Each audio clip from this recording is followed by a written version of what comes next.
இந்த 5 ஆண்டு காலத்தில் பல முறை முதலமைச்சர்கிட்ட அவர்களை சந்திப்ப நேரம் கேட்டேன், தரலை. சரி, தமிழர் வாழ்வுரிமை கூட்டமைப்புன்னு என் தலைமையில் ஒன்று இயங்குது, உங்களுக்கு எல்லாருக்கும் தெரியும். கடந்த 10 ஆண்டு காலம் கோபேக் மோடின்னு சொல்வதிலிருந்து தமிழ் சமூகத்தின் வாழ்வுரிமைக்காக மிகப்பெரிய போராட்டங்கள் 1,00,000 பேர் 50,000 பேரை திரட்டி தொடர்ந்து போராடுற அத்தனை போராளி இயக்கங்களும் என்னோட இருக்கிறாங்க. அவங்க எல்லாரும் ஒரு தடவை உட்காந்து சந்தித்து இந்த சாதிவாரி கணக்கெடுப்பு நடத்தணும். இந்த வடக்கன்ஸ் என்று சொல்லக்கூடிய வடவர்களுடைய ஆதிக்கம் இங்கே அதிகமாக இருக்குது. அதனால் அது ஸ்டேட் என்ட்ரி லைன் பர்மிட் முறை வடகிழக்கு மாநிலங்கள் போல தமிழ்நாட்டிலையும் ஒரு முறைப்படுத்தணும். நம்ம வட இந்தியர்களையோ மொழி வழி சிறுபான்மையோ நமக்கு எதிரி இல்லை. அதனால் இதை முறைப்படுத்துவதற்கு மாண்புமிகு முதலமைச்சரை சந்தித்து நம்ம பேசணும். நீங்கள் கூட்டமைப்பினுடைய தலைவராக இருக்கிறீங்க, எம்எல்ஏவாக இருக்கீங்க, முதலமைச்சரோட நெருக்கமாக இருக்கிறீங்க, ஒரு தேதி வாங்கி கொடுங்க அப்படின்னு சொல்லி எல்லாரும் கையெழுத்து போட்டு கொடுத்தாங்க.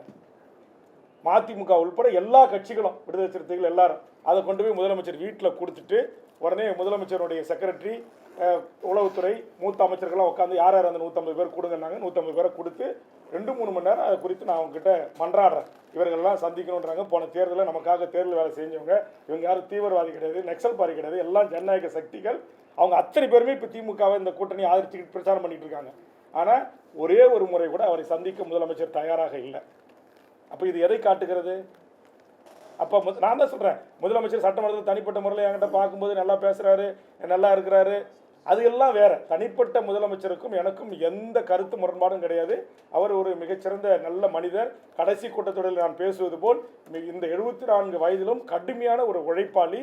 அந்த உழைப்பு தான் அவரை இந்த உச்சத்தில் கொண்டு வந்து நிறுத்தியிருக்கிறது என்பதில் எனக்கு எந்த மாற்று கருத்தும் கிடையாது. ஆனால் நான் இந்த தமிழ் சமூகத்திற்காக நான் வைத்த கோரிக்கைகள் அது ஏன் நிறைவேற்றப்படவில்லை? அது குறித்து அவர்களோடு உங்களை ஆட்சிக்கட்டில் அமர்வதற்கு போராடிய கொளத்தூர் மணியை சந்திக்கிறதுல, கோவை ராமகிருஷ்ணனை சந்திக்கிறதுல, தியாகுவை சந்திக்கிறதுல, மணியரசனை சந்திக்கிறதுல, மீத்தர் ஜெயராமனை சந்திக்கிறதுல, மே 17 இயக்கத்தை சந்திப்பதில், பொயிலனை சந்திப்பதில், பெருஞ்சித்தினாருடைய பையன் பொயிலனை சந்திப்பதில் உங்களுக்கு என்ன பிரச்சனை? குழந்தை அரசனை சந்திப்பதில் என்ன பிரச்சனை?